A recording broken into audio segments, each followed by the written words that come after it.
e-SETU Implementation Enterprise Resource Planning for Bridge and Engineering Workshop, and let me welcome the author on podium, Mr. Qazi Meraz Ahmed, CETM, Northern Railway and team. Welcome, sir. Good afternoon, Honorable Member Infrastructure, sir, Honorable Chairman, Co-Chairman, and distinguished guests, my seniors and friends. Implementation of e-SETU at Bridge Workshop, Lucknow, wherein the enterprise resource planning has been introduced. Just to add a context to it, as A and Bina, between Bina Bhopal section, I would like to share my co-chairman, he was my DE, and then we did fantastic work of design mode tamping in that section, and the CTR value improved from -1 to +66.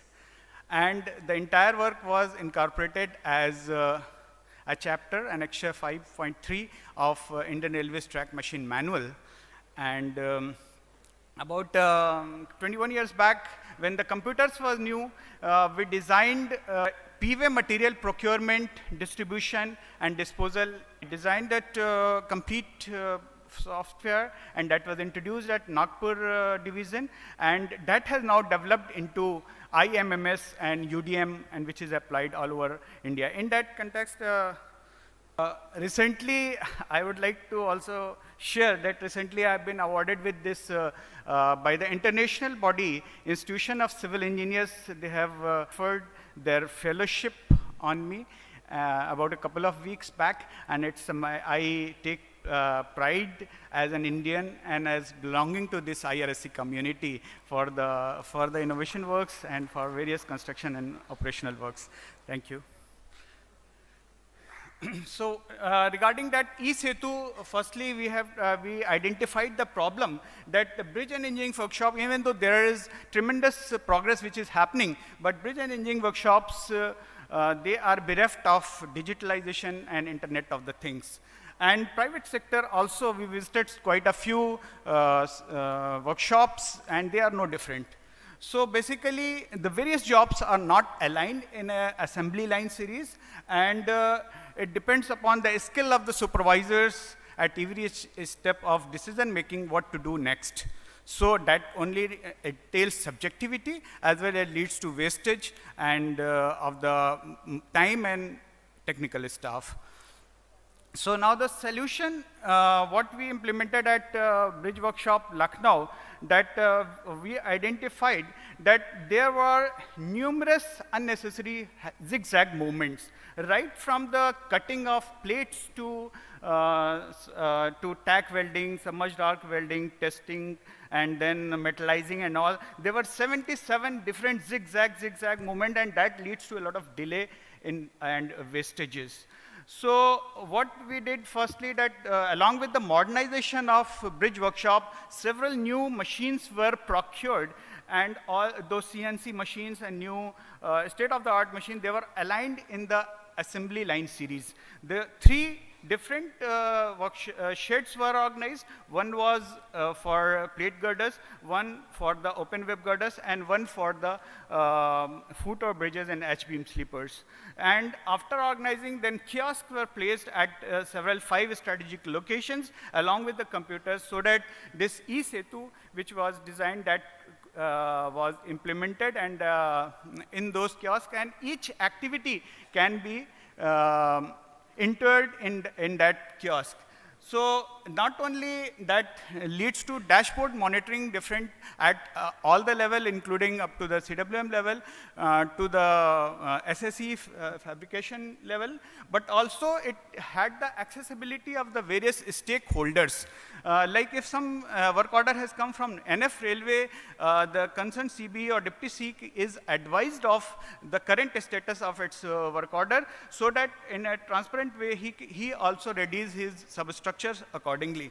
And it has wide reservoir of knowledge about the work order details, about its the detailed drawings, cutting list, as well as the quality assurance, that is quality assurance plan, and WPSS was inbuilt into it, so that it needs not be manipulated at a later date. And then artificial intelligence enabled experts procedure for fabrication and assembly of various open web girder and plate girders were incorporated into it. So that leads to a lot of ease and cost saving. So this is, the product is unique, that is tested and first to use and authentic. So what are the various users activities which were involved at various level? That production control office, they gave the standard drawing as well as they developed the detailed working and execution drawing for all the CNC machines. And then finalizing the cutting list. The steel yard implement those cutting lists.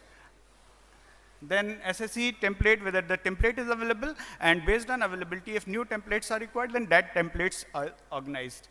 Quality control, that girder assembly and internal inspection is introduced at each stage, and the name and leading it to the heat number of that plate could be traced from here. So it leads, I mean, there is a quality control rate for each component of, each major component of that girder.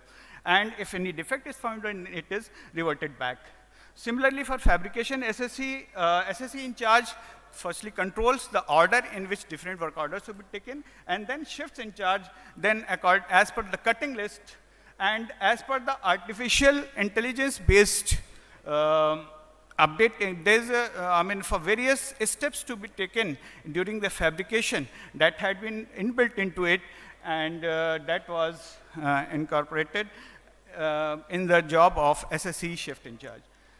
This is a typical digital approval of the work order, which wherein digitally it was approved. Then PCO, depending upon the cutting list for that particular type of girder, which was inbuilt for the standard type of girders.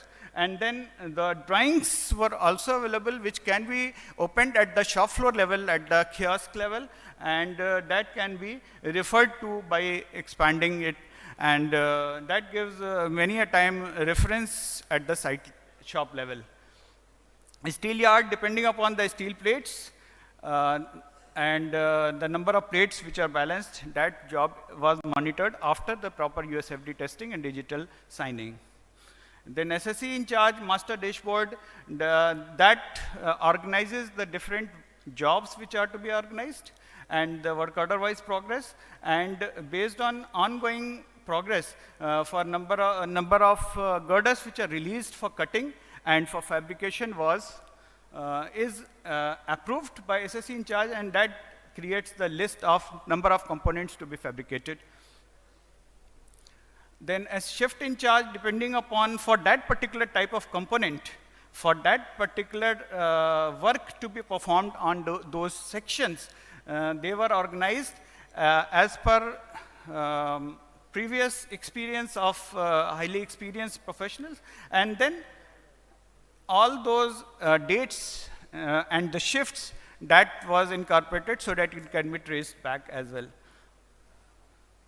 So these are the predefined steps, and they can even be, I mean, it need not be fixed, but it get edited from here. So this is the progress report date-wise that was being monitored at the dashboard level, and then work order-wise weekly progress report that was also monitored for various part of the fabrication process. So now we have also planned that e-SETU web version can also be created. That will be more user-friendly, as well as there will be greater scope for data security and privacy. Yeah. So this enterprise resource planning that needs to be utilized in a big way for steel fabrication, and wherein productivity is to be transparent, and wherein productivity which is transparent, that gives a quantum jump, and that will be aligned to the big infrastructure input which is planned to be given to Indian Railways. And then this private sector also needs to adopt it for better production and quality control. Thank you very much, sir. Thank you. And I am thankful to Mr. Yogendra for giving me the technical inputs. Thank you. Very useful paper. Often as the author has pointed out, we are all busy with construction, we are all busy with open line activities, maintenance of track, and the bridge workshop does not get as much attention as it should. I am really glad that very innovative work has been done in this field by Indian Railways. Thank you very much. Thank you very much, sir, for using such kind and appreciating words.